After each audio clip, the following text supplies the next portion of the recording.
வணக்கம், welcome to Chitra Murali's kitchen.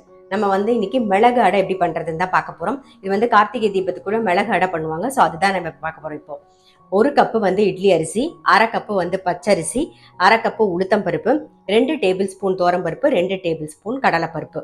So இதெல்லாம் நல்லா ஒரு 2 மணி நேரம் ஊற வச்சுக்கோங்க. ஊற வச்சு தண்ணியெல்லாம் வடிய விட்டு எடுத்து வச்சிருக்கேன்.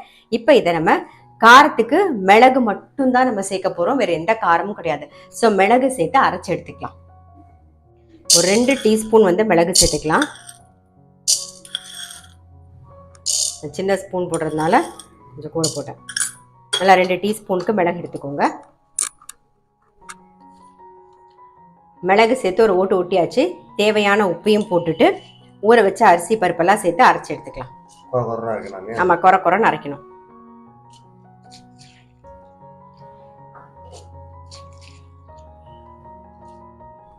அரிசி பருப்பு கொஞ்சம் அரைச்சாச்சு.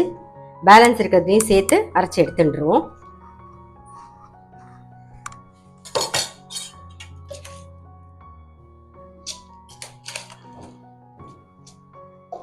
இப்போ அரிசி பருப்பு எல்லாமே நம்ம அரைச்சாச்சு பாருங்க.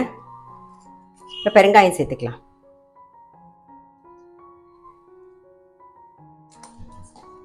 இது கூடவே தேங்காய், கொஞ்சம் கருவேப்பிலை எல்லாத்தையும் சேர்த்து நல்லா மிக்ஸ் பண்ணிப்போம்.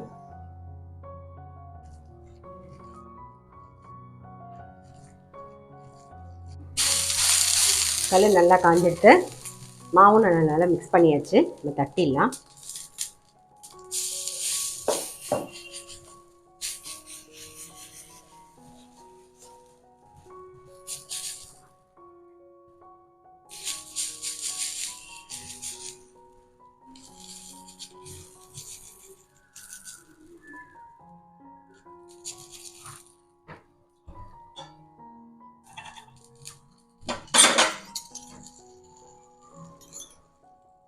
வேகட்டும்.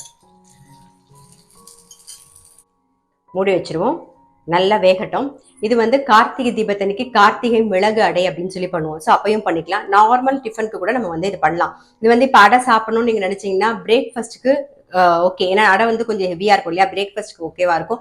அதே மாதிரி 3 மணிக்கு டிஃபன் சாப்பிட்றவங்களுக்கு ஓகேவா இருக்கும். நீங்க நைட்டு சாப்பிட்றதா இருந்தால் கொஞ்சம் கஷ்டம். பெரியவங்களா இருந்தாங்கன்னு வச்சுக்கோங்களேன், இந்த அடை கொடுத்தீங்கன்னா உங்களுக்கு கொஞ்சம் ஜீரணம் ஆகிறது கொஞ்சம் லேட் ஆகும். அது கொஞ்சம் கஷ்டமா இருக்கும். அதனால இந்த அடை டிஃபன் அப்படின்னு நீங்க நினைச்சீங்கன்னா பிரேக்ஃபாஸ்ட் இல்லைன்னா மத்தியானம் அந்த 3 மணி டிஃபனுக்கு கரெக்டா இருக்கும்.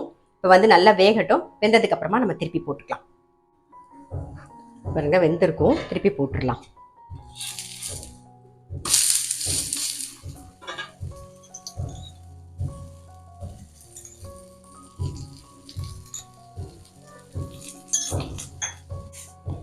இந்த அடையெல்லாம் பண்ணும்போது எப்பயுமே ஒரு மீடியம் ஃப்ளேம்ல வச்சு நல்லா அந்த பருப்பெல்லாம் வேகிற வரைக்கும் வேக விட்டு எடுங்க.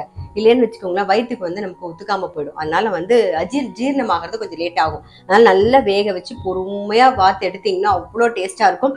இப்ப நான் கையில தான் தட்டியிருக்கேன். உங்களுக்கு தட்ட முடியும்னா இந்த மாதிரி தட்டிக்கலாம். அப்படி இல்லைன்னா நீங்க கொஞ்சம் தண்ணி விட்டு அதை கரைச்சிட்டு நீங்க தோசை மாதிரி கூட வாத்துக்கலாம். அதெல்லாம் நம்மளுடைய விருப்பம் தான். அதுல கொஞ்சம் மெல்லிசா கூட நீங்க வாத்துக்கலாம். அப்படியும் பண்ணலாம். இது கொஞ்சம் வேகட்டும். இந்த பக்கமும் ஆமா, இந்த மாதிரி கையில தட்டும் போது அது நல்ல டேஸ்டா இருக்கும். திருப்பிடலாம், எடுத்துருவோம்.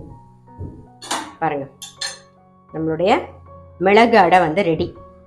இதுக்கு தொட்டுக்கிறதுக்கு வெண்ணெய், நாட்டு சக்கரை, இல்லை வெல்லம், அப்படி இல்லைன்னா மிளகாப்பொடி. இதுதான் ரொம்ப நல்லா இருக்கும். இந்த மிளகு அடைக்கு அதுதான் நல்லா இருக்கும். ஸோ ரொம்ப ரொம்ப டேஸ்டா இருக்கும். நீங்க பார்க்கும்போதே ஊற வச்சு டக்குன்னு பண்ணிடலாம். டிஃபன் பண்ணணும்னு நினைக்கும் போது இதை ஊற வச்சுன்னா 2 மணி நேரம் நல்லா ஊற வச்சிங்கன்னா போதும். உடனே அரைச்சு உடனே நம்ம வாத்துடலாம். ஸோ இந்த மாதிரி மிளகு அடை ட்ரை பண்ணி பார்க்கல அப்படின்னா டெஃபினட்டா ட்ரை பண்ணி பாருங்க. நான் அடுத்த வீடியோல சந்திக்கிறேன்.